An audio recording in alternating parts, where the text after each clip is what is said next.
Hello and welcome to the Goldenrod Podcast, bringing you some of the latest and greatest Pokemon news. And if you last along the way, I'm Ben, and as always, I'm joined by fellow Pokemon enthusiast Conor. This week, we're discussing what we want to see from Generation 10, how to get spectator tickets for Worlds, the arrival of the long overdue compatibility update for Pokemon Home, and an update for regulation rules for competitive Pokemon. As always, you can jump to a topic using the timestamps in the description below. And here is my co-host, Conor. Why, hello there. How are we doing today, Ben? I'm not too bad at all. It feels weird recording this on a Friday so close to deadline day. I feel like I'm back at uni. To be fair, if it was uni, I'd have been up all night and I would now be Yes. printing it out and trying to run up the hill. So yes, I was a nightmare for that. Like literally, there's an essay due in 24 hours time. I guess I should probably start it about now and just end up staying up the entire night. Yep. Doing it. And I used to be able to, I knew I could do 1,000 words in an hour. So as long as I had that many hours left, I knew I could get it done. Right. Okay. So I did that in my first year university. I was adamant I'll do everything last minute. And then when I got the results at the end of the year, one of my essays had 10%. Like that is what I got for it. Like it was for me law degree. I got 10% on it. And what is worse is my housemate was also doing law. He's like, "Can I borrow yours because I'm stuck? I don't know what to do. I'm going to borrow yours and I'm going to completely tweak it. I just need an outline." Sure, fine, whatever. I'll help you out. He got 34%. So I'm not quite sure what happened there, but after the first year university, kind of realised, can't leave it till the last 24 hours. So I left it usually to the last 72 hours just to give me a little bit of leeway. And my grades did improve. So there is a lesson to be learnt there, but I'm not sure I did, in fact, learn it. See, now one of the worst ones I ever had was I left it until the very, very last minute. And as I said, I lived at the bottom of a hill, and these are Welsh hills as well, so it's steep. And I had to run up it to get because you submitted it online, and then you had to submit a physical copy as well. Yeah. And I remember I was running up the hill, and my trouser got stuck underneath my foot. And I was like, I literally haven't got time to stop and sort that out. So I just kept running, and I busted up my foot something awful. And in hindsight, I didn't save myself any time. I should have just fixed the problem. But I got it in. It was there. It was literally, I think, 3 minutes to deadline. Wow. Yeah. They must know. Not all students get a bad rep. Okay. Hashtag not all students. Yeah, not all students. Like there are some students who like work hard, dedicate themselves, and go, yeah, okay, right. I know what I want at the end of this. For some people that don't know what they want at the end of university, they just kind of muck about and put in the amount of work that they think will get them a degree at the end. And I did get a degree at the end, so lesson learned. I got a 2-2, and I managed to get a job and a career and all that stuff. So nicely done. Yeah. Shall we move on to the first piece of news this week? Let's do it. Let's get some news in here. Which one do you want to talk about first? Should we do Pokemon Home? Let's do Pokemon Home. If you didn't know, Pokemon Home is now available and compatible with Pokemon Scarlet and Violet. It's been a long time coming. We had that false flag the other day. The last week we talked about it, but it is up and running now. There are some interesting things I want to talk about when it comes to Home, though.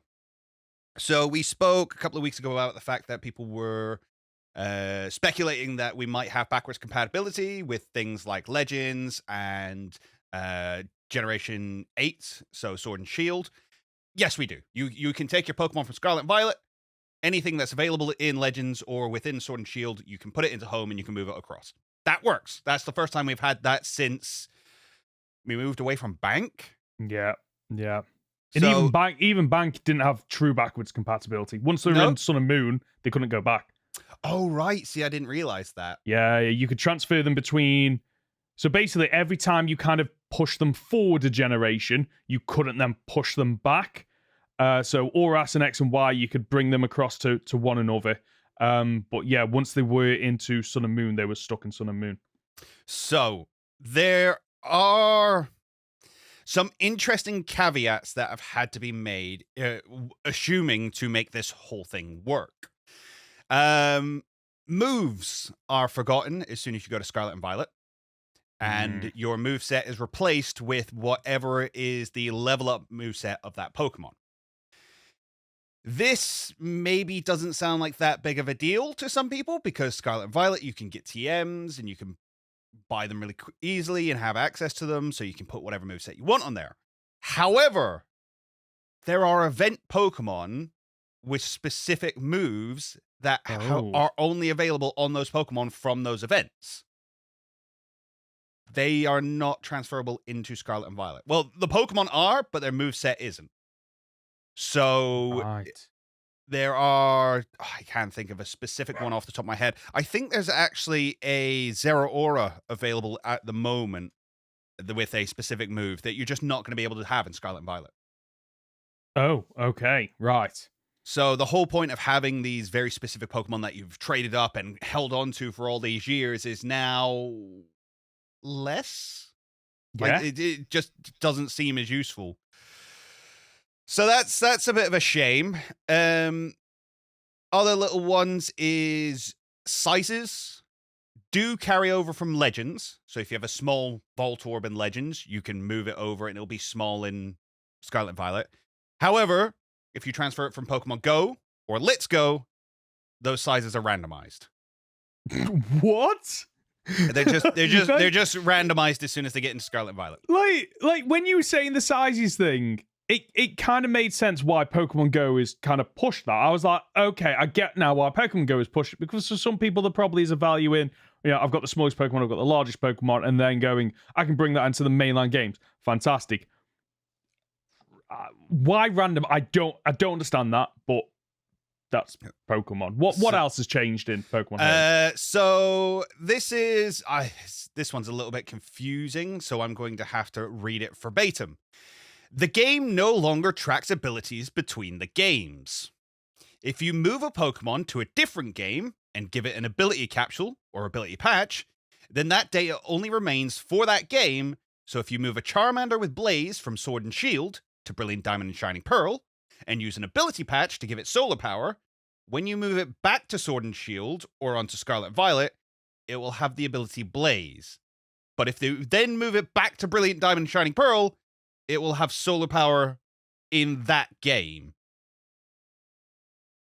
So ability capsules and ability patches are game locked now. Yeah, like that makes sense to me. How it works, how it works, that makes sense. Why it works that way, I have no idea. Why does it work that way? That's the question. That is really bizarre. And the only thing I can think of is it's something to do with the data. Like they're not as compatible as maybe they want us to think it is. And it all this to me feels like it explains why it's taken so long to roll out the big update for Scarlet and Violet compatibility with Pokemon Home, because it wasn't just compatibility with Scarlet and Violet. It feels like they've taken the time to go, okay, backwards compatibility and sideways compatibility. Like, let's figure out how to make it happen. But the reason it's taken so long is because it isn't as simple as making it happen, because there's a lot of, yes, you can do that, but, you can make it do that if you have this, this caveat. And that feels like the reason it's taken so long is because every time they've tried to progress this and go, okay, we can make it do this, there's always been that typical 1 step forward, 2 steps back. Standard. Yeah, which is how this feels. Also, you've got a note there about new Gimmighoul. New Gimmighoul, yes. So the Gimmighoul from Pokemon Go is transferable into Scarlet and Violet. Oh, that is interesting. I wonder how that Pokemon will work in battle. Do we know anything about that yet or not? Not entirely sure yet. I haven't looked into it personally, but there you go. It is available there. There is a list on Cerebean.net of all the Pokemon that you can transfer in from Pokemon Go. And this actually leads us nicely onto the new regulation for competitive, because this is where the issue lies. I will preface this. I'm not a competitive Pokemon player, but I do follow it. Not very closely, but I do enjoy watching competitive Pokemon. There has been some stink with the new Regulation D, that got released very recently. This regulation rule set will run from July 1st, 2023 through September 30th, 2023. So that includes Worlds. And that's a big thing because Worlds is in August. That gives people a month to get used to this new set in time for Worlds. As the ability to use any Pokemon available in Scarlet and Violet, including Alola forms, Galarian forms, Hisuian forms, and sub-legendary Pokemon. Restricted legendary Pokemon and mythical Pokemon are still banned, alongside Walking Weight and Iron Leaves. Pokemon can be used from Pokemon Scarlet and Violet and transferred through Pokemon Home. So, doesn't sound like that big of a deal, right? Oh, I think I know where you're going with this. Go on. Go on then.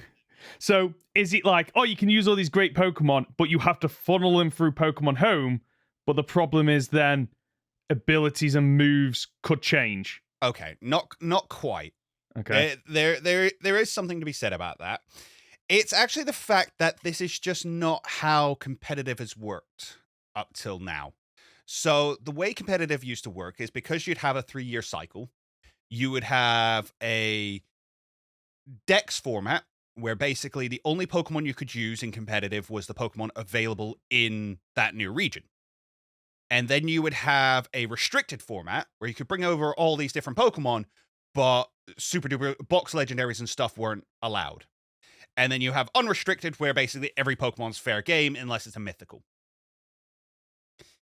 What this has effectively done is skip to the third format in the first year of Paldea.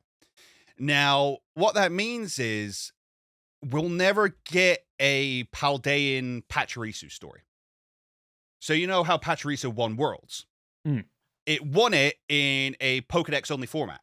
So in Generation 4, it filled a niche within that very limited format with a much lower strength level, basically, across all the Pokemon. Whereas now you're already going into the first Worlds of Paldea with things like Cresselia is going to be available. Cresselia is going to be available, and Cresselia's always been amazing. Landorus Therian is available. Landorus Therian has always been amazing. You're going to have...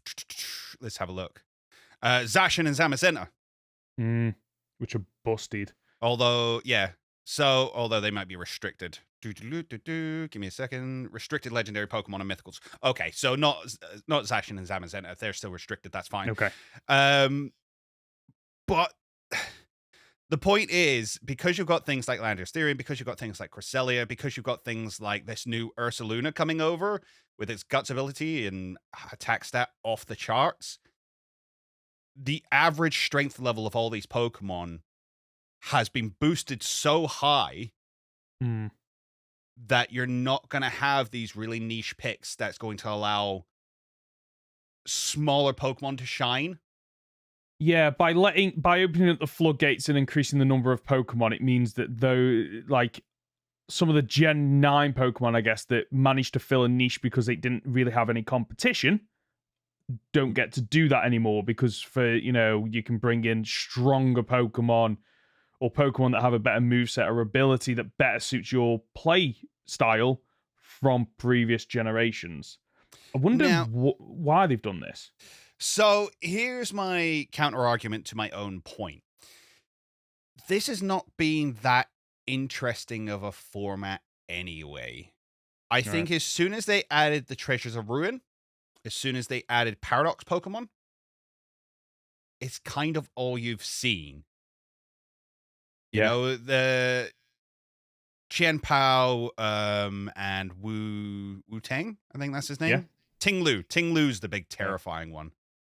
Wu Qian is the other one. Oh no, Chiyu. Nobody plays Wu Qian. Nobody plays Wu Qian.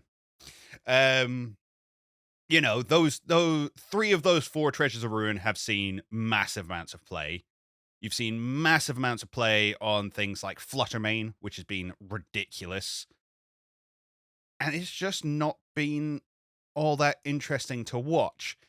So I'm interested to see whether adding these new Pokemon in shifts the format It'll have to, obviously, because that's how metas work.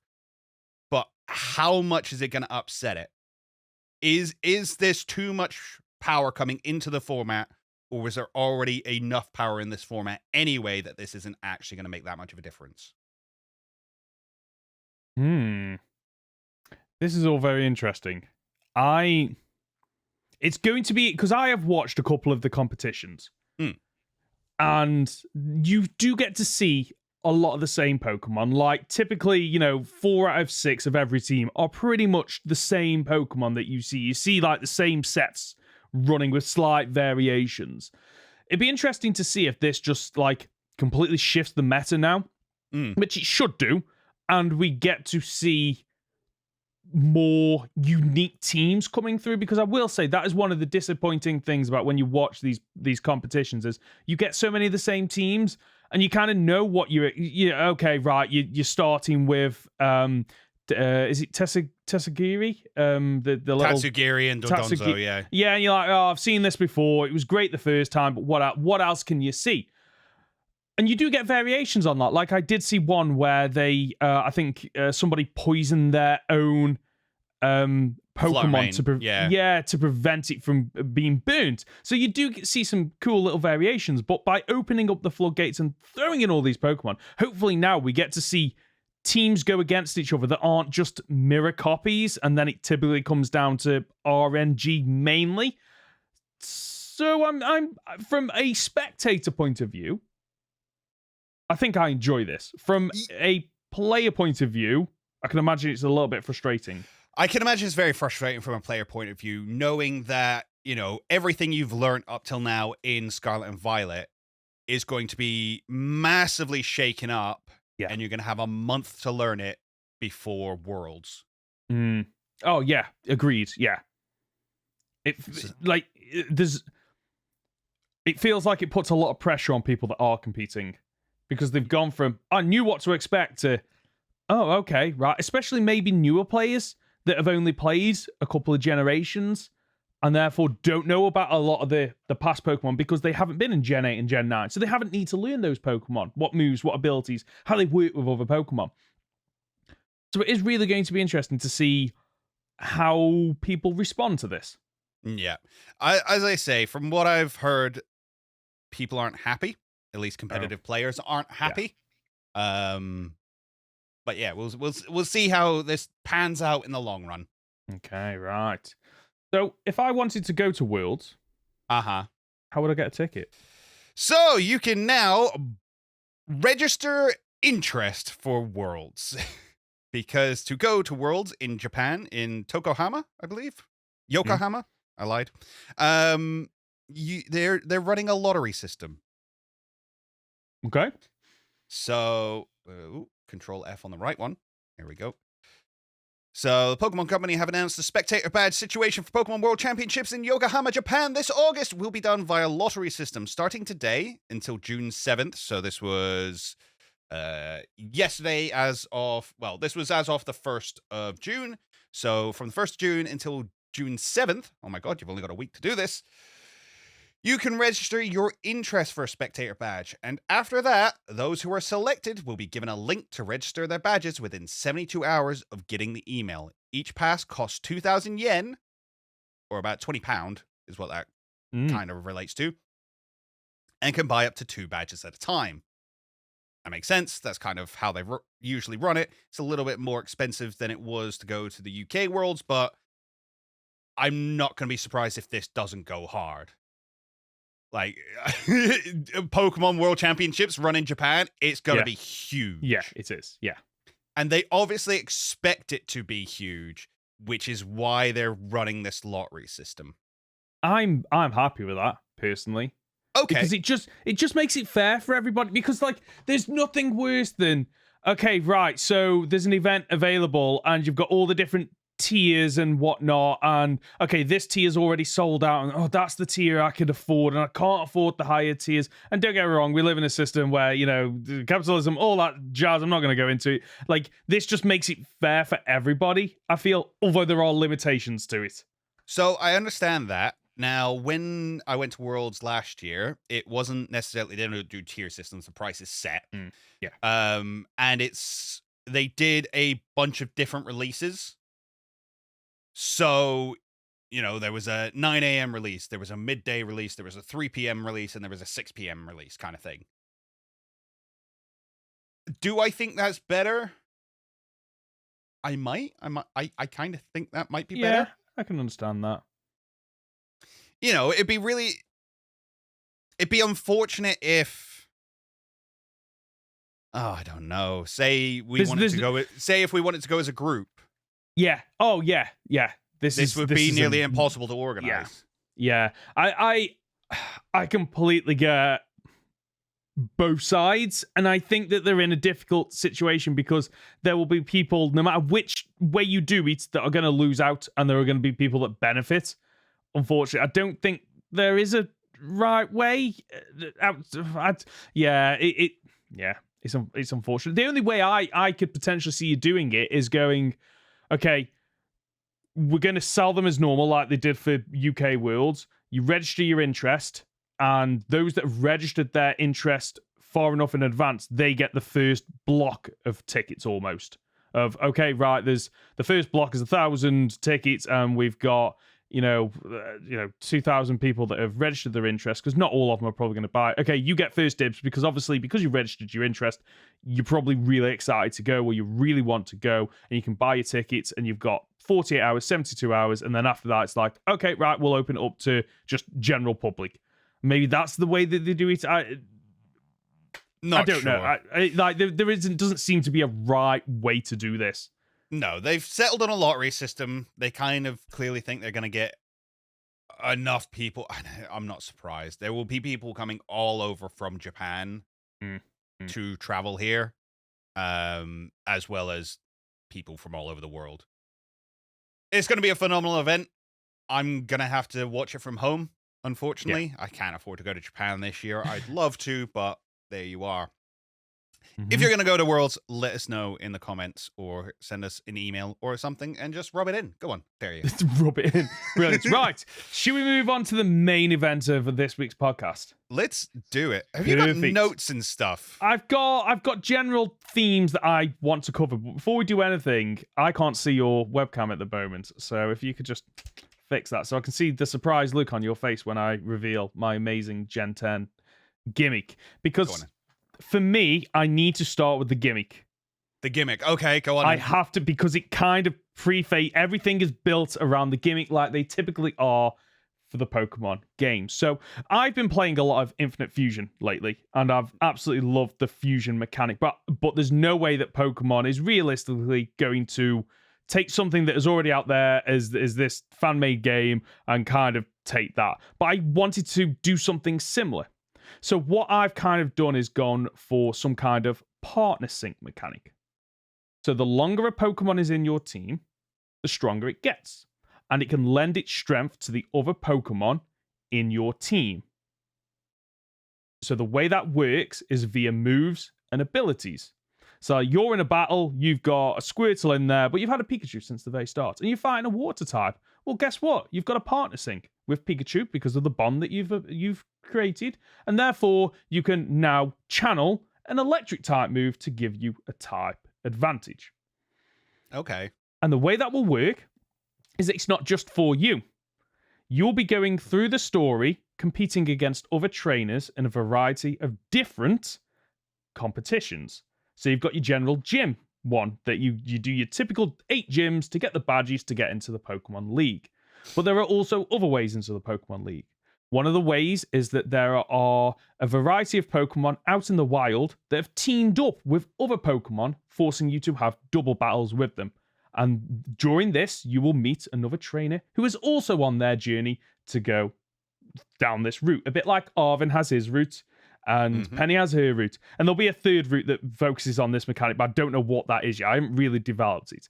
But the whole premise is that across these 3 different storylines that you're going to go across, you will travel with a person for those storylines who will have a partner who is integral to the story.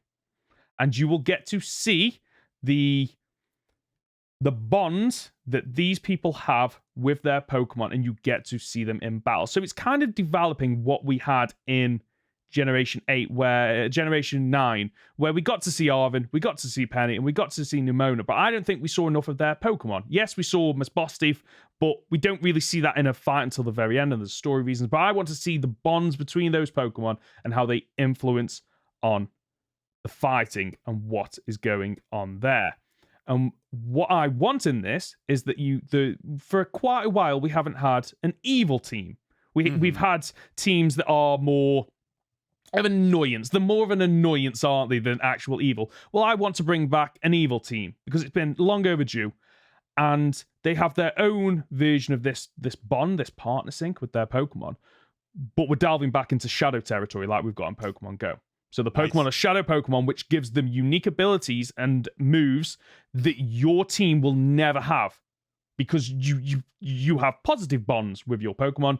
Okay. They don't. So that brings in maybe that's the third story branch that you have, is shutting down this organization, and it gives you a way to kind of go, okay, these are difficult battles because they basically cheat because they have access to things that you can't predict and you don't know about. So you've got these 3 different interactive stories that are building to the Champions League, the Champions League, the league, okay? Yep. And what I want is, instead of it being an Elite Four, I want us to build on what we had in Sword and Shield, is a competition at the end where you are battling against the 3 people that you now consider friends, and while you are the hero of your story, they are also the hero of their stories. And they've built up these bonds with their Pokemon, and it leads to an unpredictable final fight because you never know when they're going to bring out these abilities, these moves. And the first time you play it, it's built where basically you have to battle 2 of the 3 of them because it's a 8-tier competition. And then you're crowned the winner at the end. Okay. And finally, to wrap it up, because obviously we need legendaries in this game, like the box art. So this game is going to be interesting in that you can catch both legendaries, but it's a double battle. And those Pokemon have bonds with each other. They sync pair with one another, and they have moves that complement and boost one another. So, for example, one might use Swords Dance, and the other one also gets the effect of Swords Dance. One of them might set up Barrier, and the other one gets the barrier, and they'll have abilities that kind of sync with one another, and you have to have this double battle with them. So while you are trying to fight them, you're also trying to catch them as well. Okay, that's fascinating. I think it brings in a lot of really interesting elements. Explain to me a little bit more about how this sync pairing works. Can you sync pair any Pokemon? Yeah, or is your Pokemon sync paired with you? So I haven't thought that much into it, but what I would say it's sync pair with, I'd say it's the 6 Pokemon in your team. So whichever Pokemon you have in your team, and the longer you have them, so it builds on the friendship mechanic of, okay, so you've got these 2 Pokemon in, they can't do anything together because they haven't built up a bond yet. But eventually, as you progress through the story, you can use one of its moves. Oh, okay, now you can use 2 of its moves. Oh, now you can bring in its ability as well. Oh, now you can maybe use its held item. As you progress over time, you get to pull in more abilities, moves, and items into your current Pokemon to make it even stronger. Okay. No, I see where you're going with it. Interesting. Yeah, that's an interesting concept. Because I was trying to think the Pokemon syncing with each other. Yeah, because for me, it kind of builds on what we said about the animes. It gives all these Pokemon a chance to shine that in the games you don't typically have. They are just digital assets, unfortunately. But this kind of it kind of forces you to go, okay, I probably do need to spend some time with my Pokemon and build up this team. And what I quite like about this is because I'd imagine Gen 10 is going to be open world, it kind of doesn't limit you to go, oh, okay, right, I'll catch the first Pokemon I find on this route. It kind of goes, okay, before you even start the story, go out and catch your team of 6. You in the marketing, you've seen this electric Pokemon. Oh, go and get it over there. Okay, you've gone over there, you've just seen this really cool water Pokemon. Add it to your team now before you even start the story. And you already, almost before you don't have to play it this way, but before you even start the first gym or the first, whatever it might be, what story element, you've already got your team of 6 and you get to experience the story with them and build this bond with them. So I like that. I like that idea. I think if we're going to talk about like what we want from Gen 10, we need to understand what we mean by open world, because I don't think Generation 9 does it. I don't think it does it the way I do it. I think if you're going to have an open world, it should have lots of bits to explore and things to find in it. Paldea feels very empty. I've said it before. This new Gen 10 needs to have like lots going on, lots of hidden nooks, random bits of lore and history strewn around the place. Side quests has to be there for me. Have to have side quests. Let me interact with the villagers. Let me interact with other people in the towns and stuff like that. I also want every Pokemon, in theory, available from the very start. Yes, agreed. Yeah. Now, by that, what I mean is, so for instance, your pseudo-legendary, whatever it may be, you could go and get the base form of it, and it will be at an appropriate level for you starting out. You could go get it. You could. The problem is, it's not easy. Why is it not easy? Because the only way to get it at an appropriate level for you is to get an egg. And the only way to get an egg is to go and steal an egg from a nest, which is defended by the mother, who is level 70. Yeah. So yeah, you can go get a pseudo-legendary starter if you want, but it's not easy.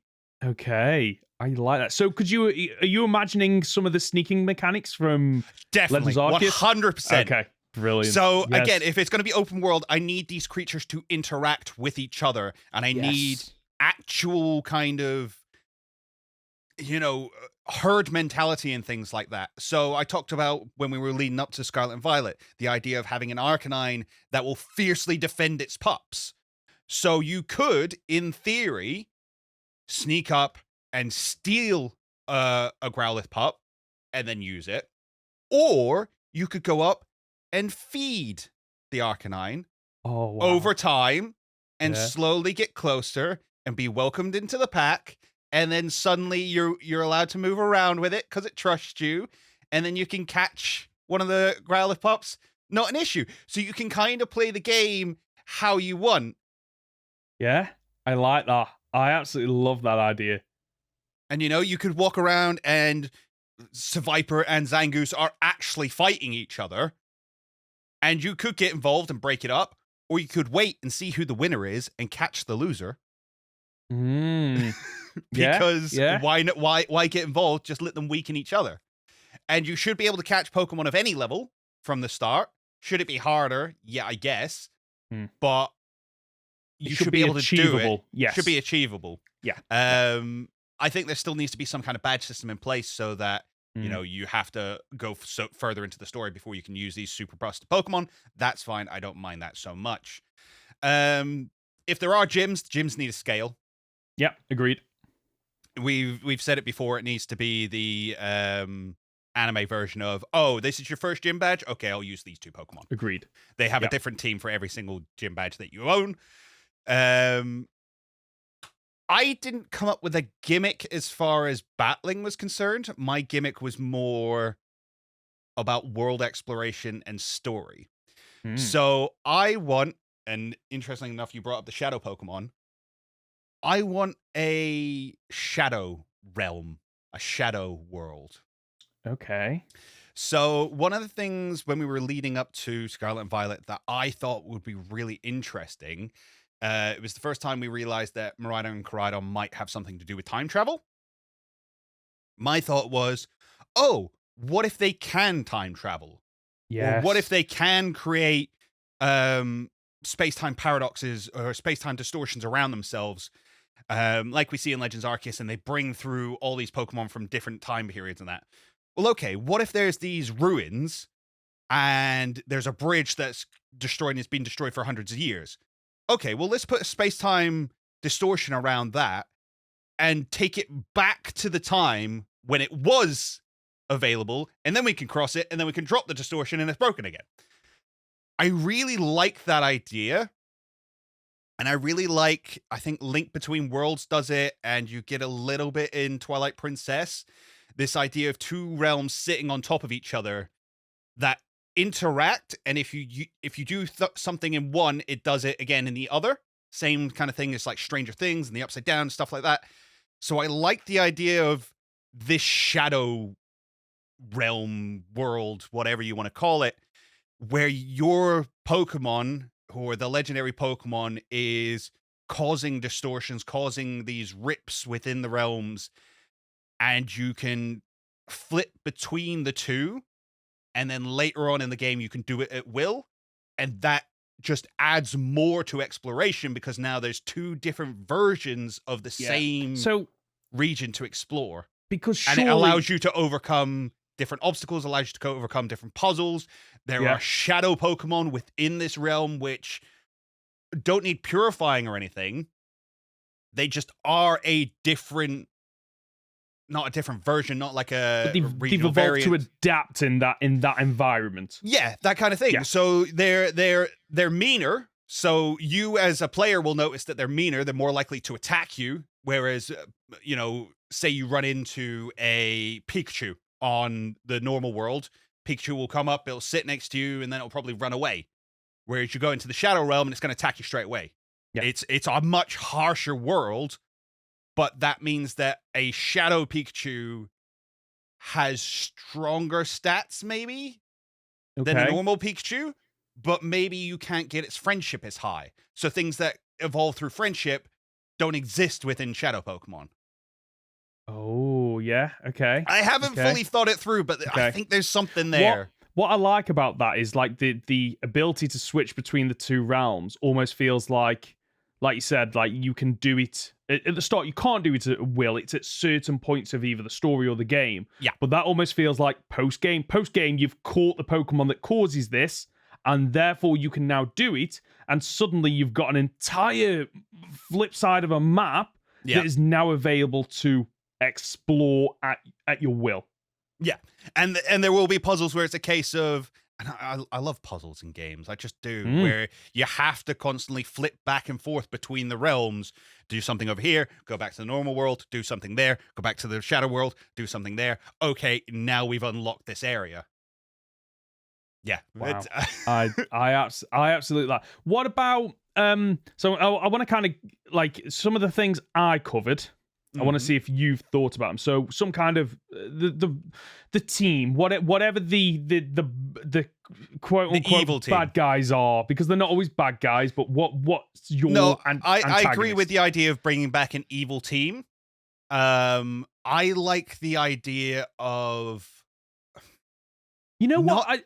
So for this kind of idea, I don't want somebody who is, I'm going to use this to destroy the world. It's just, hey, maybe it's more of a case of this, there is a shadow realm and it is leaking through and we must stop it at all costs. Okay. Yeah. And it's not a case of we want to control this legendary Pokemon. It's no, I want to kill it. I want it gone. And that's what you're trying to stop. You're trying to come up with the non-violent way to solve this problem. I like that, because that, unlike mine, that is something that I don't think we have seen before. It's a bad guy.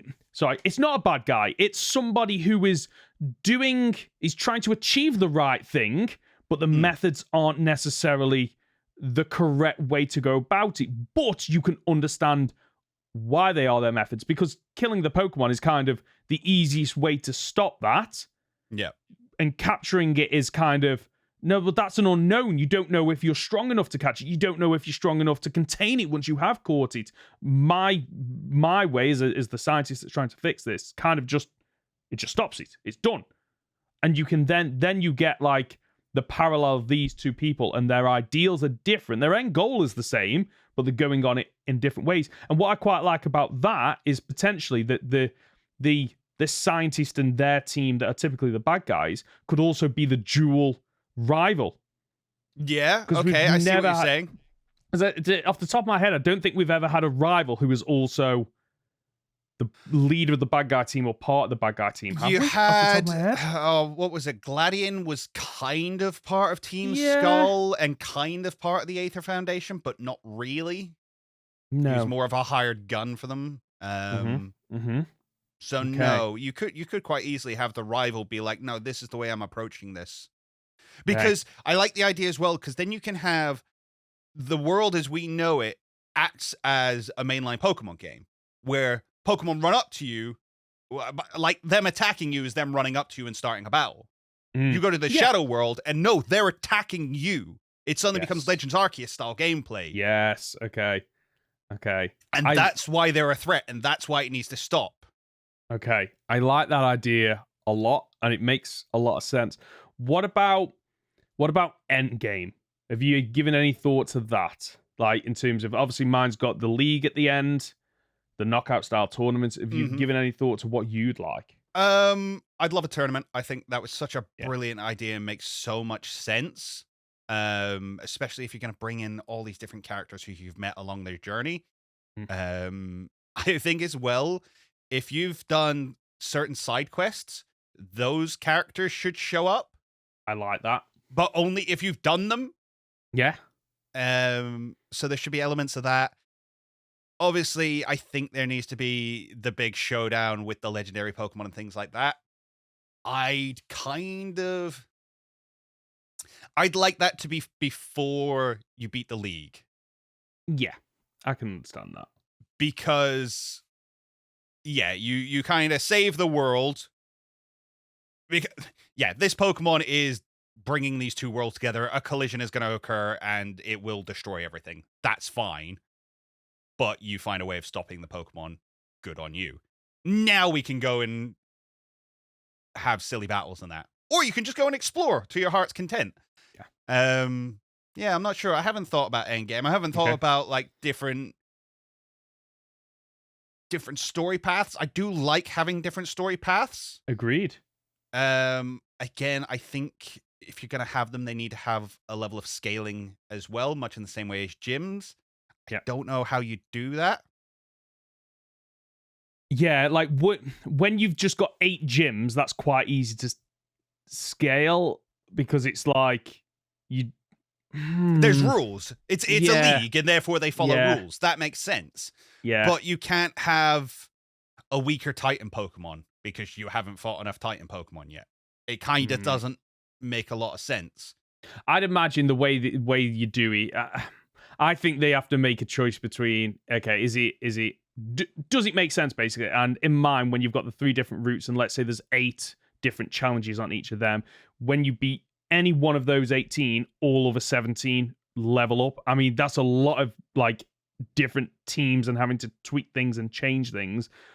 But it does give you the idea of feeling like it is a lived-in world, which we kind of didn't get with Scarlet and Violet. And you beat, if you leave one of the first gym leaders till last and you come across them, like there's no challenge, there's no fun, there's no anything. Whereas if you have a level up system, whatever that might be, like it truly then does feel like it's your story. Yeah. The other option you have is if you're going to do something like Titan Pokemon, for instance, give them a level of sentience. Yeah. Give them a level of like, no, I'm not fighting you to the death. That would be silly. I'm here to test you. Yeah. In whatever manner you decide to have that storyline go down in, they are sentient enough and smart enough to be like, no, I'm testing you. So I'm going to let you hit me and go, all right, that's what you're putting out. I got you. Yeah. And they'll fight you on your level kind of thing. Yeah, I like that. I like that a lot. What about, have you thought about location?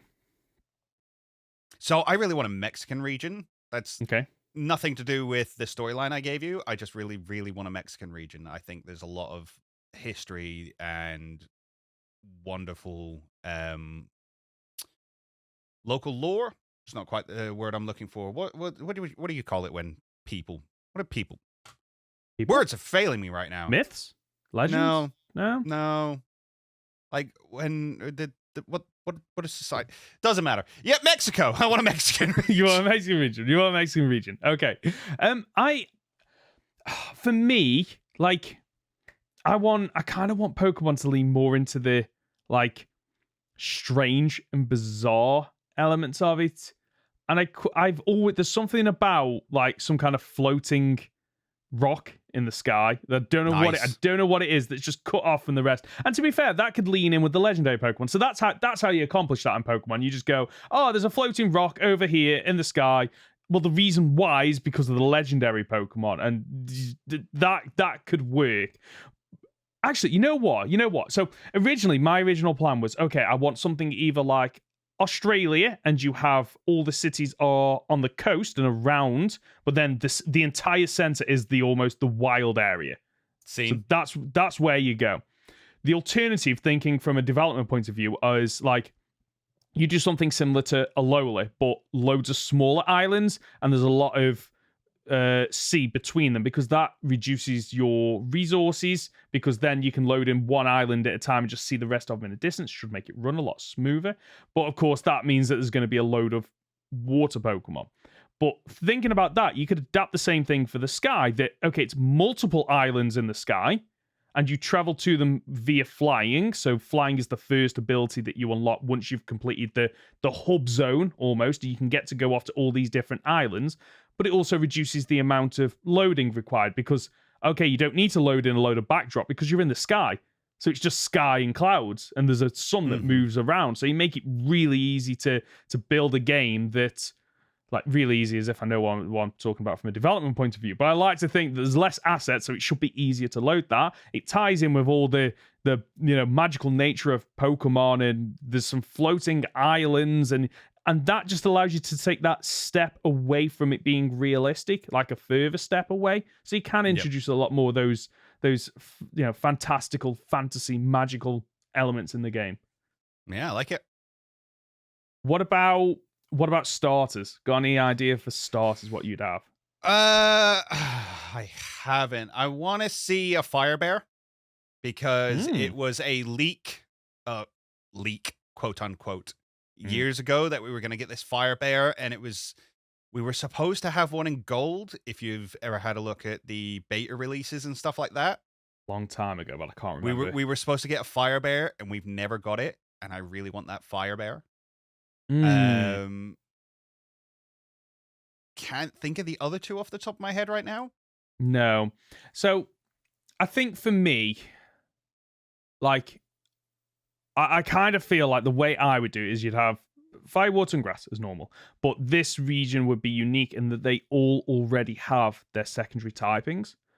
And those secondary typings are the way that you move between the different maps, so the different areas. So maybe one would be fire and flying, so you can ride it straight off the bat.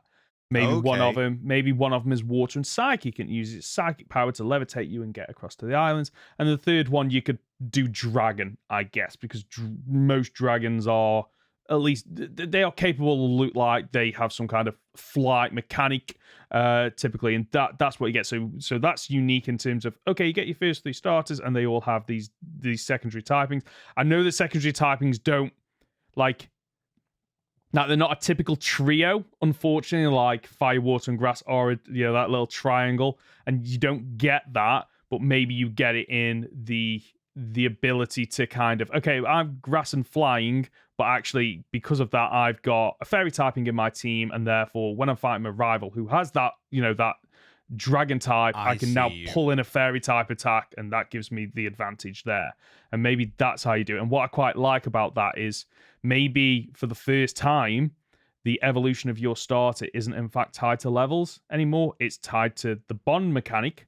So when you are progressing the story, or when you are doing picnics or exploring, or, it wanders off to a bush and you go over to, oh, what you're looking at? And it's kind of, oh, you became better friends. And over time it goes, okay, I'll level up.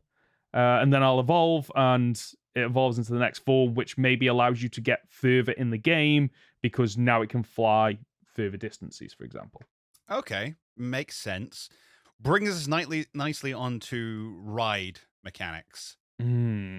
So you've kind of implied there that you want just your Pokemon to be able to use it, and use it as soon as they would theoretically be capable of it. Yeah. So if you catch a Pidgey, you can fly on that Pidgey.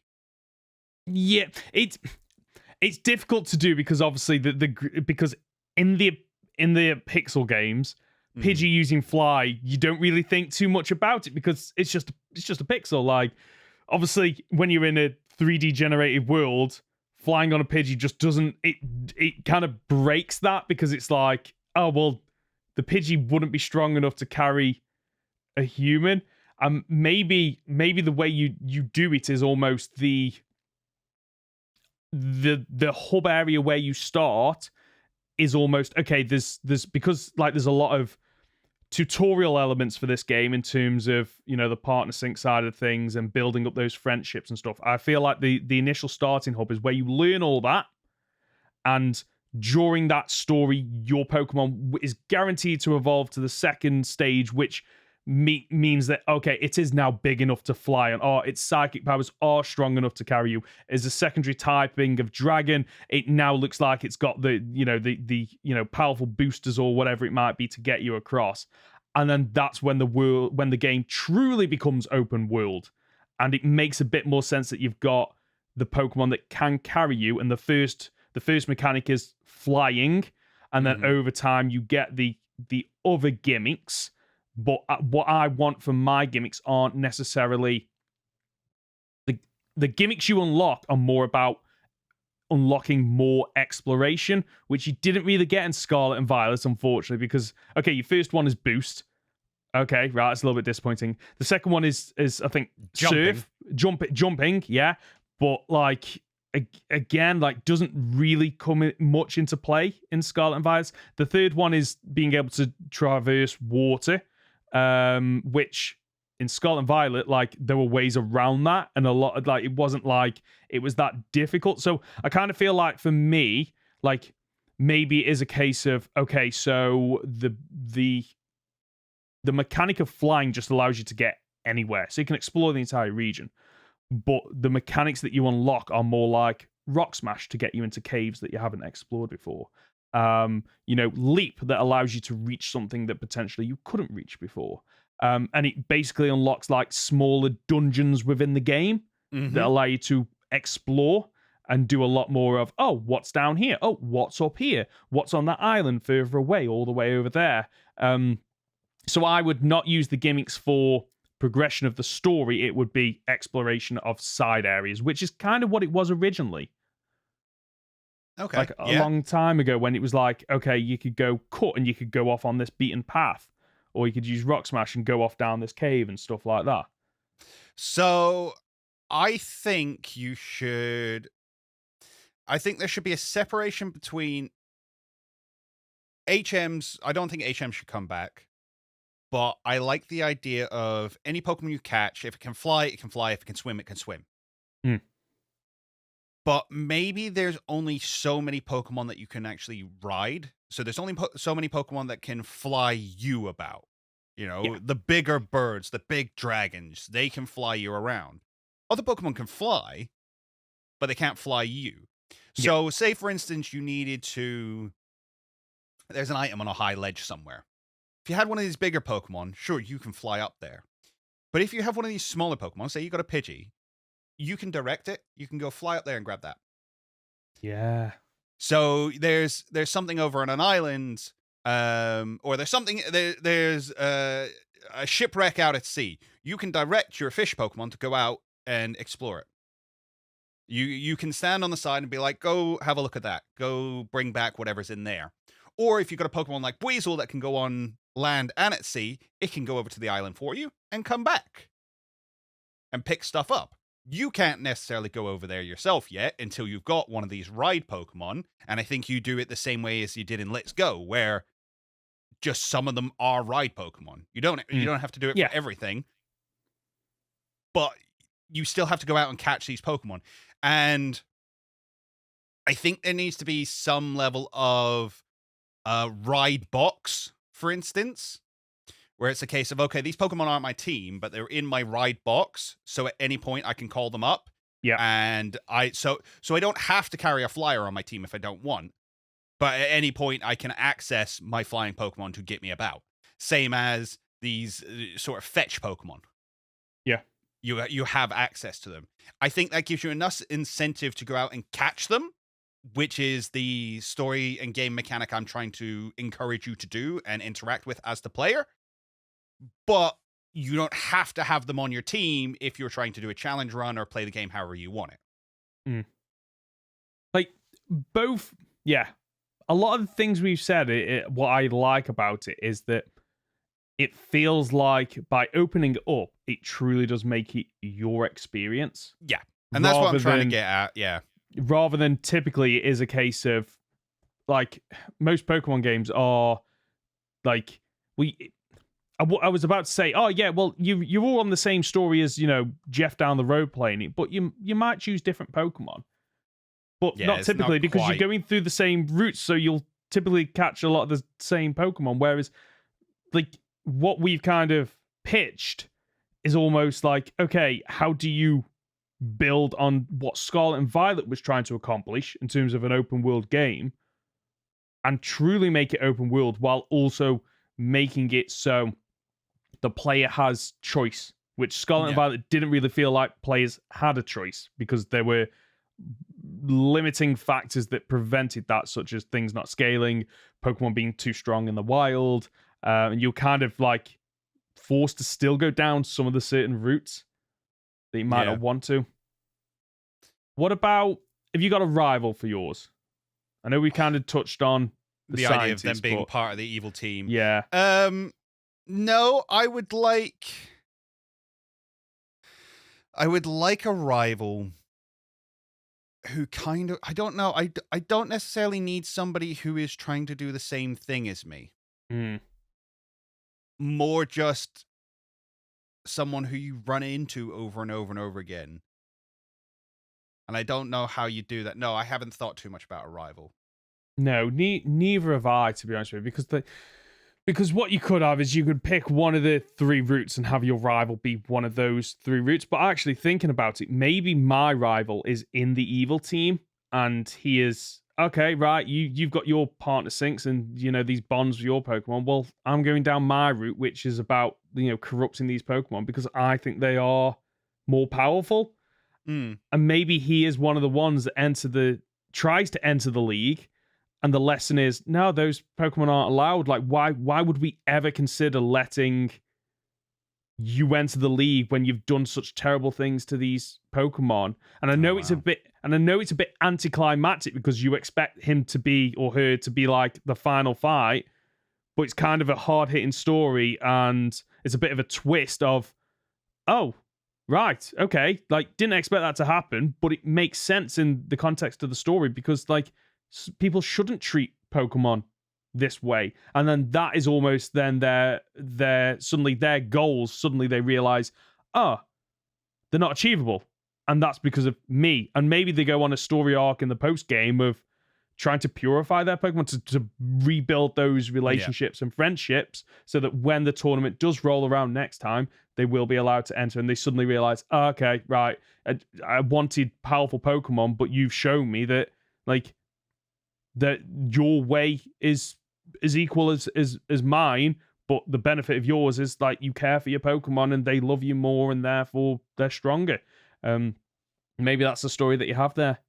So I just randomly thought, so if I'm rolling it into this whole, like, Shadow Pokemon alternate world storyline that I'm doing, I would love somebody who just goes, no, they're stronger.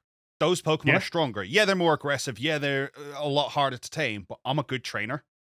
I'm going to build a team solely out of those Pokemon, and it's going to allow me to be the best. And your job is not to teach them right from wrong, because you can do the same thing if you want. Like, you can go and build a team purely of Shadow Pokemon. But I think through their journey, they learn the idea that, okay, yeah, these Pokemon are stronger, but I've put so much work into them now that that's kind of not why I like them anymore.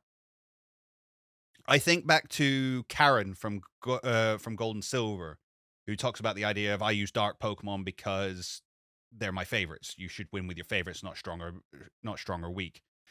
Beautiful idea. And the idea that she uses these otherwise evil or misunderstood Pokemon, despite that because she likes them so much.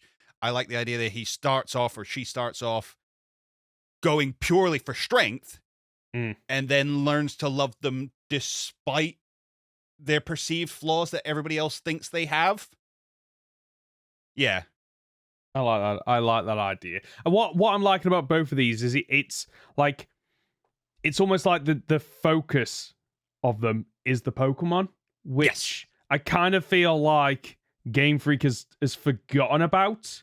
And it is, okay, let's go more open world. Let's introduce all these Pokemon. I would rather have less Pokemon, but you develop those Pokemon more, because they flood the Pokemon too much. Like, one thing I would quite like about mine is that, yeah, maybe there's only like 50 new Pokemon in there, and you pull out, Pokemon from other games and give them a chance to shine. So a lot of the favorites aren't in this game, because like by doing that, you just build your team full of favorites, which I've never liked. I quite like the idea of, okay, I'm starting a new journey, and like I've got a team of 6 Pokemon I've never used in any other game before, because it gives them a chance to shine. You build up more, emotional friendships, and it kind of helps to break away from them just being digital assets. Because like, what is the difference between catching a Pikachu in Scarlet and Violet versus a Pikachu that you caught in Gold and Silver? Like, they're just digital assets. They haven't got any personality. They haven't got anything else.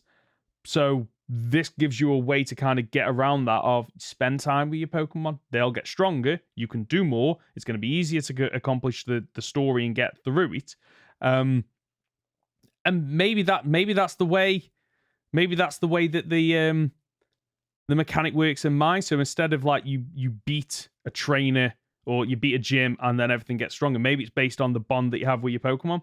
So the stronger that bond, the more moves and abilities they can pull in, while your opponents then get stronger to kind of match that. And I don't know how that would work. Like, I'm just the ideas guy here. I'm not trying to bring solutions to what I'm saying, but that is how, like, maybe that's the way that you do it. Like, and what I like about this, and my pitch, and both our pitches actually, is it's like they're still Pokemon. You get what I mean? Like, we haven't done something and people are going, that isn't Pokemon anymore. Like it's more Pokemon than Pokemon has been in a long time, it feels like, because it is about the Pokemon, which has been lost, unfortunately. And even more so, I think if we're going to bring in this new generation, I want to see how people live alongside Pokemon. I'm not talking about, just to have some Pokemon running around the towns. No, I want to walk into this lovely, cozy little cafe and see that there's a Slugma in the fire, and that's how they keep the place warm. I want to see the little granny sitting on a bench with her Spinarak sat next to her, giving her thread so she can net.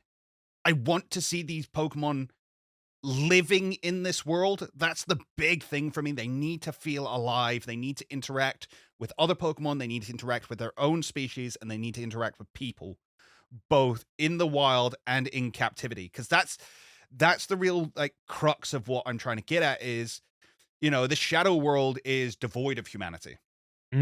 This is, and I've always been of the thinking that Pokemon need humans to get stronger. Like, that's how they draw out their true latent potential and things like that. That's why Pokemon choose to go with people. And for Pokemon to just try and gain power on their own leads to this kind of wild instinct that corrupts them. That's the whole idea of the Shadow Realm. So if that's what we're going to say, then we need to show humanity and Pokemon living together and see why it's actually a good thing. Why is capturing Pokemon okay? Yeah. I like that idea. And it's one of the things that was kind of there in Legends Arceus, but they didn't go far enough, was like Jubilife Village had no Pokemon to start with, and then you started to bring more Pokemon. It was only when you completed a load of the quests, you were suddenly like, there's Pokemon all over the place now. There's Pokemon on the farm. There's Pokemon outside the guard gates. There's Pokemon hanging from some of the buildings and stuff. And it started to feel a lot more like the bringing together of these two elements, which again, like, yes, there are Pokemon in the areas, in the towns and the cities in Scarlet and Violet, but they didn't go far enough. Like, what I want to see is like the Breath of the Wild elements where you go, I wonder if I did this, and then something happens as a result of it.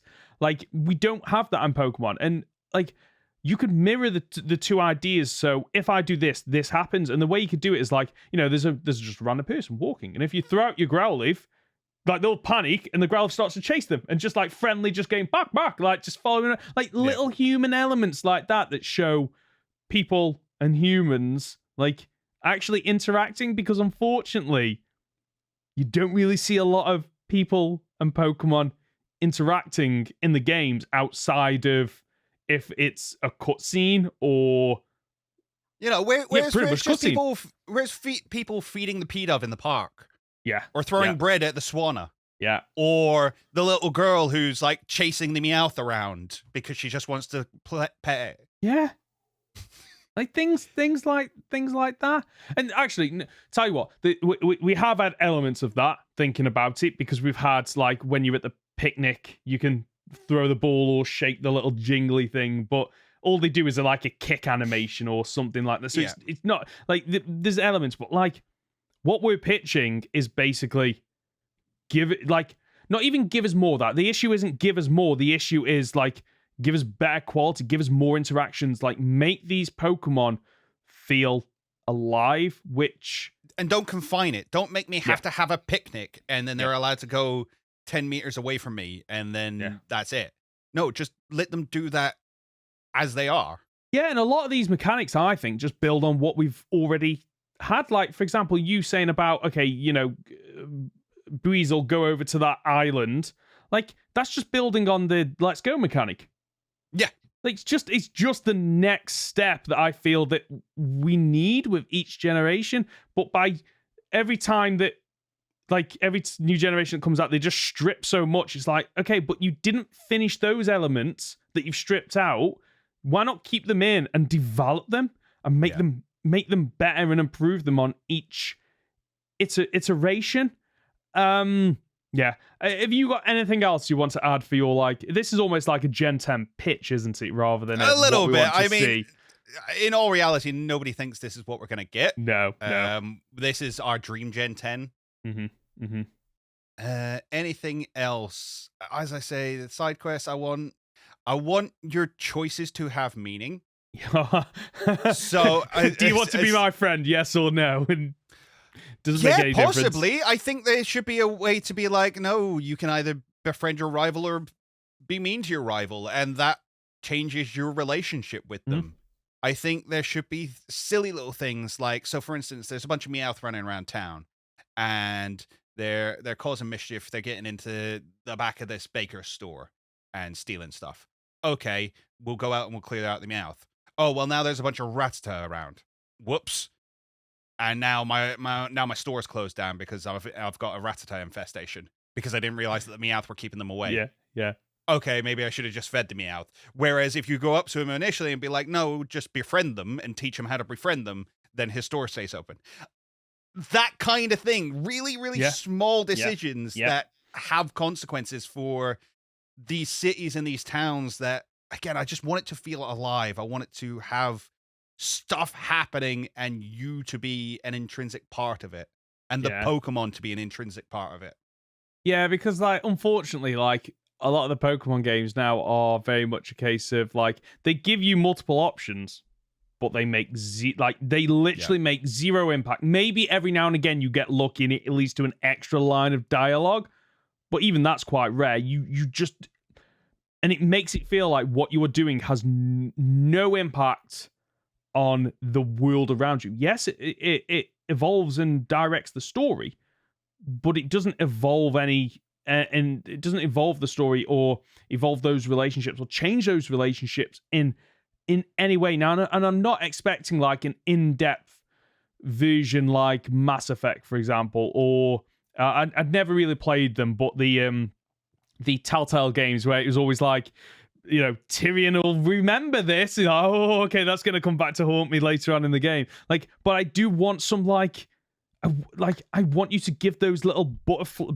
Is it the butterfly effect where anything you do then has like multiple outcomes, and each of them have multiple outcomes, and on and on and on. And so, they actually one of my favorite ones is Metal Gear Solid. So there's the villain where you have to like take the controller out and put it into the Your second Psycho port Mantis, he can't read your moves. Now, is it the major? Somebody gives you a hint as to how that works and how to beat him. However, earlier in the game, you can shoot him in the head if you want. you can just shoot him in the head and then he's dead. Just don't move. And then he doesn't give you that hint later. Right. Doesn't change the outcome of the game. Doesn't change the story. Yeah, you just don't get the hint. Yeah. Metal Gear Solid was great for that. Like, there was a boss fight that you could win in like 1 of 4 ways. This is Metal Gear Solid 3. So spoilers, by the way, because they are remaking it. So in case you don't want spoilers, but there's literally a sniper fight where you have to track him down. And because the sniper you're fighting is really old, what you could go to do is you could go into the PlayStation 2 time setting, set it a couple of years in advance, load back up the game, and he's died of dead. old age. Like, it's like, honestly, that's the level of creative thinking that only Kojima could bring to like the Metal Gear Solid series.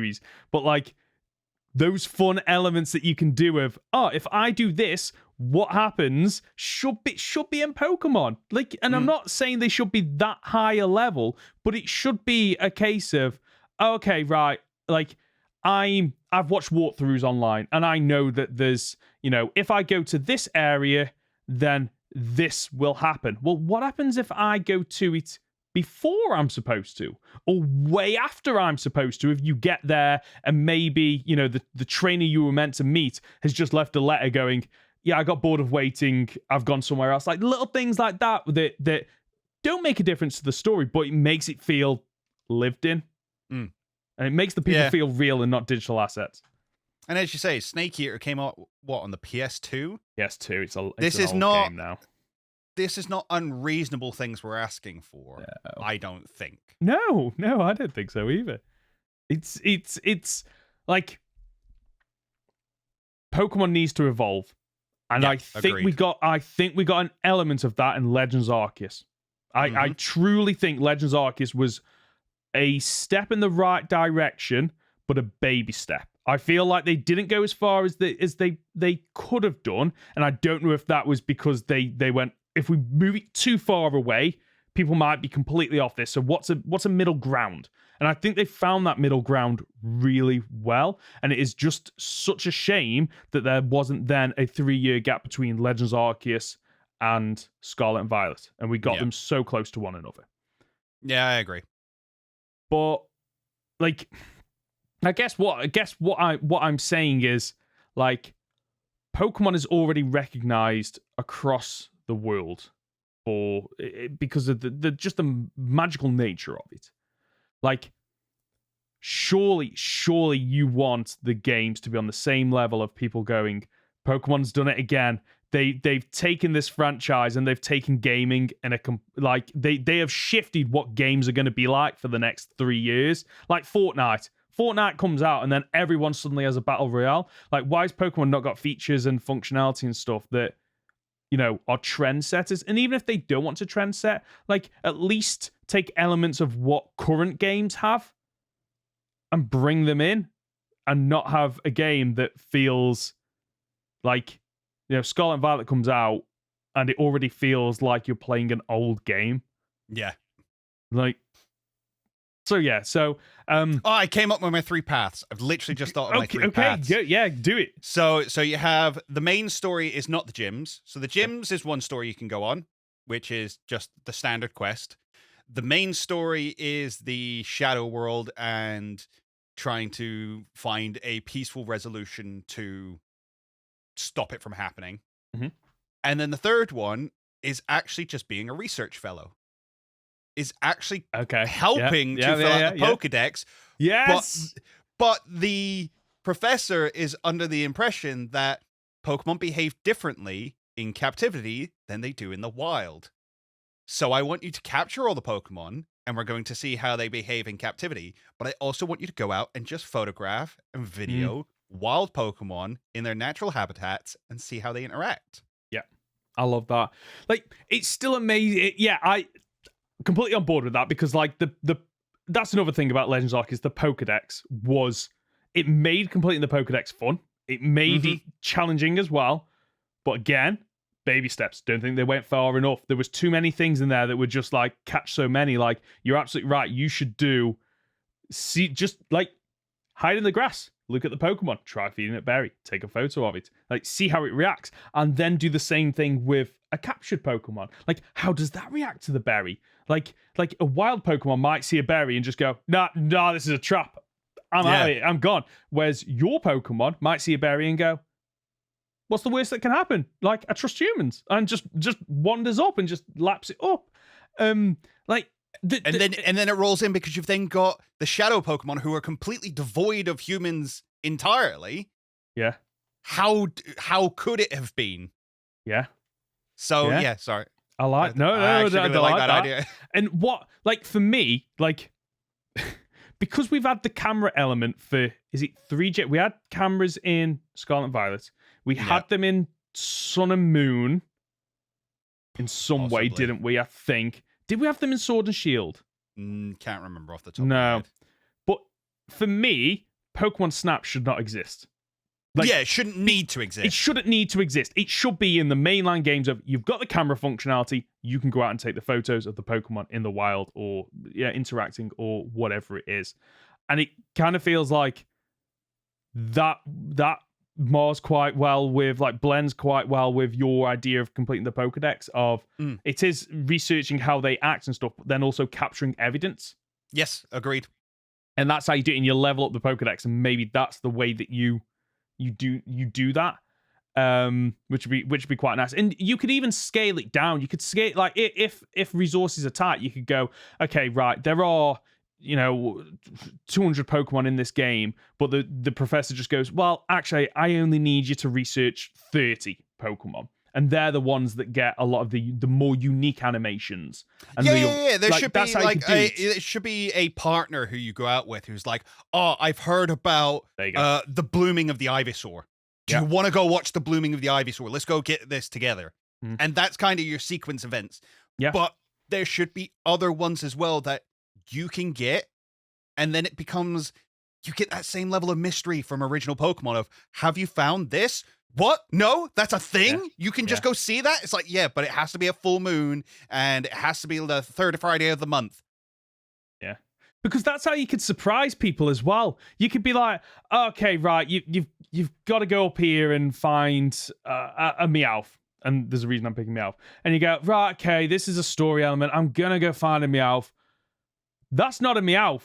That's not Galarian. It's not Alolan. It's not Kanto. That is a new form of Meowth. And then there's that surprise element of, oh, I'm discovering new things.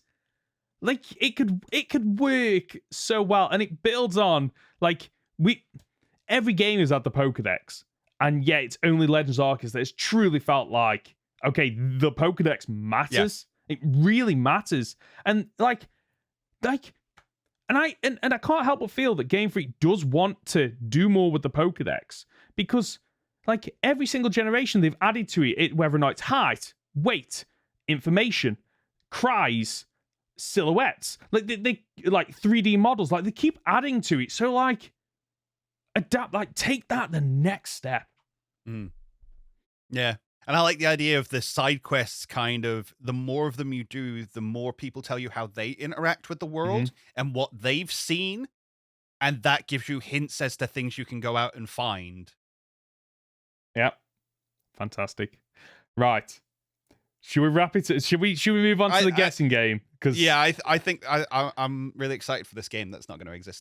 Never give it. Maybe that's what Project Bloom is. We'll never know. Let's move on to the guessing game, where in front of me I have 3 Pokemon with 3 Pokedex entries each, but can Conor spot the fake entry? So there is a theme this week. We're starting with Donphan. Entry number 1. Donphan enjoy playing by curling up and rolling down hills. The steeper the incline, the more fun it has. Entry number 2. Donphan is covered in tough hide, so even being hit by a car won't faze this Pokemon. However, it is extremely susceptible to rain. And the final entry. It attacks by curling up and rolling into its foe. It can blow apart a house in one hit. Okay. Interesting. I was leaning towards the first one, but now I'm kind of thinking the third one. So I'm going to go with the third one. Yeah. And you're going to tell me it's the first one? Yes, that's correct. It was the first fair one. enough. It was the first one. I honestly, like, when I came up with that, I was like, oh, these two entries are really good. And then I kind of, when I said the third one, I was like, the last two seem so strange in terms of being hit by a car and blowing apart a house. One of them's definitely true, so why wouldn't the other one be true? And therefore, number one's the fake one because it seems too simple in comparison. Simple, yes, yeah. So the next Pokemon is Great Tusk. Entry number 1. Sightings of this Pokemon have occurred in recent years. The name Great Tusk was taken from a creature listed in a certain book. Or book. I say book, it's just a Stokey thing. Entry number 2. This creature resembles a mysterious Pokemon that, according to a paranormal magazine, has lived since ancient times. And the final entry. Rumors have circulated around the scientific community that it's a living relic from the dinosaur era. Okay, I don't think there's ever a mention of a book, because the way these work usually is there's one where, because the paranormal magazine you can find within the library, so the paranormal magazine is always true, and then I think the other Pokedex entry doesn't mention anything like that, so I'm going to say the one that mentions a book is false. Okay, I'm afraid you're incorrect. It's number 3. There is a Pokedex entry that mentions a certain book. But to be fair, if you've only played one of the games and seen the Pokedex entry, you might never have seen the other one. Okay, it's very possible that this is a Great Tusk and Iron Tread only one because they are actually in the book. Okay, interesting. Right. So the next Pokemon is Iron Treads. Entry number 1. This Pokemon closely resembles a scientific weapon that a paranormal magazine claimed was sent to this planet by aliens. Entry number 2. Rumors of this Pokemon began following its attack on an expedition team. It has a cruel nature. Entry number 3. Sightings of this Pokemon have occurred in recent years. It resembles a mysterious object described in an old expedition journal. I'm gonna have to take the risk and say the journal's the fake one. Okay. I'm afraid it's not. It's number not. 2. It's number 2. Wow. It's number 2. Done me twice. Oh, I didn't think that was gonna happen. I honestly thought the Great Tusk, you would crack the code, and the third one you would come in and yeah. To be fair, I thought you were double bluffing me. Did you? Okay. Yeah. I think I did quite well there. You did? Yeah. I got 0. You got 0, which means, Conor, next week I've got to do the game. You've got to do the game. Let's move on to comments and questions. As always, if you've got a comment or question, you can reach us by leaving a comment on our podcast on YouTube, by emailing goldenrodpod@gmail.com, by leaving us on our Discord channel, or by using the hashtag goldenrodpod on Twitter. So, the first question is one from last week that we didn't get time to answer. It comes courtesy of British Eagle over on Twitter. If we ever get another game with multiple regions, like Generation 2 had, what game would it be for, and which regions would be connected? Okay, so I actually think I think we should either have this in one of the remakes. So if we get a remake of Gold and Silver, I want a Legends Ho-Oh game, for instance. I would love to see Kanto put back into that. Or I would like to see Unova expanded upon. So Unova is obviously the US region. We have it's basically only New York though. Yeah. So I would like to see if we got Black and White 3, another region added onto it. An expanded area. Okay. I like that idea. They are two ideas that I just didn't expect to hear, to be quite, because the safe option is always Kalos is the set, because of where Kalos is based on France. It is close to multiple regions, and I guess the way you could do that is we haven't had a region based on Germany yet, so you could have a Germany region, and then part of that is connected to Kalos, and it gives you an opportunity to go back to Kalos, which is where they could potentially bring in the elements from the Z remake or the Z third edition that we never unfortunately got. So while my answer isn't as exciting as Connor's, like that's my answer. Like I don't know enough about interconnected regions. I guess if there was going to like Galar's another one where I know it's based on like I still can't tell if it's based on England or Great Britain. I think it's based on Great Britain because like you've got the snowy peaks because it's almost flipped. So the capital London is at the bottom, but in the game it's at the top. But like we didn't ever really get to see like Wales or Ireland. Really, and I would have liked that to almost be the maybe that's what you get if like you get this connected Britain. It feels like that'd be a lot easier to do than like let's remake or create something and then we've also then got to tack on a second region, which I feel is quite difficult, whereas England and Great Britain kind of leans itself quite nicely to that anyway. And then one more question, courtesy of Tony over on YouTube. What's a season or series finale that comes to mind, whether it be the worst or the best? Might want to include spoilers for this one. Have you got one off the top of your head? So I'm going to do one that's best and one that's worst. So best, and I don't mean this is like the best thing ever, but it's one that is absolutely amazing. I don't know if you've ever seen it, Ted Lasso on Apple TV. No, it's on the list. Good. Get round to watching it because I'd love to know your thoughts on it. It is like the most positive, optimistic show that I have ever watched, and there is nothing else like it in terms of it. You come out of each episode feeling like a better person and feeling happy and encouraged. And it was the end of season 3 this week, which is also the series finale, so we're not getting any more Ted Lasso episodes, although there's rumors of a spin-off of some sort. And it just wrapped up all the plot threads that it had. It brought the story to a satisfying conclusion, and it did it in a way that wasn't left field. It wasn't safe either. It was very much there were a few bits that you didn't expect. And what I like about it is that, like, no major spoilers, like, all the people in that get the ending to their individual stories, but it's not the end of their life. It feels like, okay, I kind of know that even though I'm not going to be watching any more Ted Lasso, I can see where these characters are going to go off and explore their life and continue to develop it and grow. And it just delivered on the whole season premise, the whole series premise of, like, just believe, whether or not that's believe in yourself, believe in things getting better, believe in the kindness of people coming through. It's just absolutely amazing. And then in terms of one that is the worst, I think, and this is a bit of a cop-out answer, and the only reason I'm bringing it up is because I'm still sore about it several years on, but Game of Thrones, like... Okay. And I know that, like, Game of Thrones, it wasn't just the last episode that was kind of terrible, anticlimactic or whatever. It's the fact that it just declined so much and then dropped off the edge to the point where it's just killed...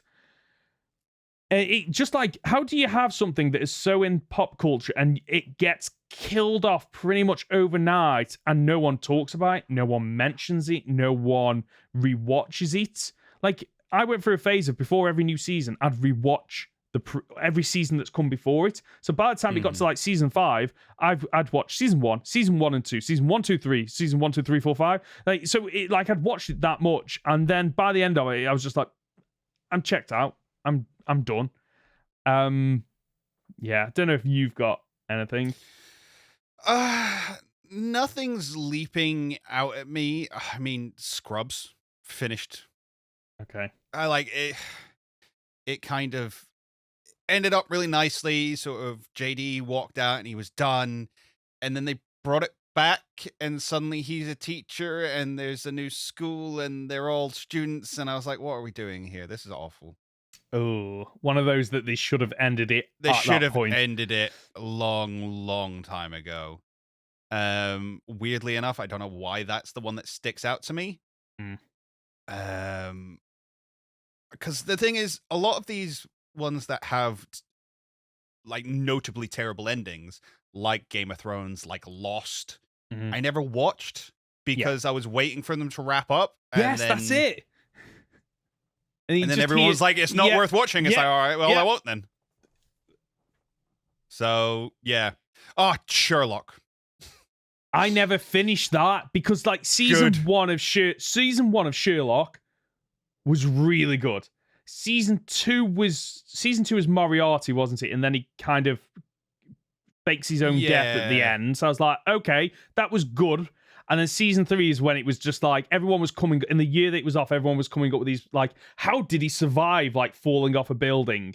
And then the first episode back, they just mock all those people for daring to come up with a solution and then don't offer one in response. Yeah, it was literally.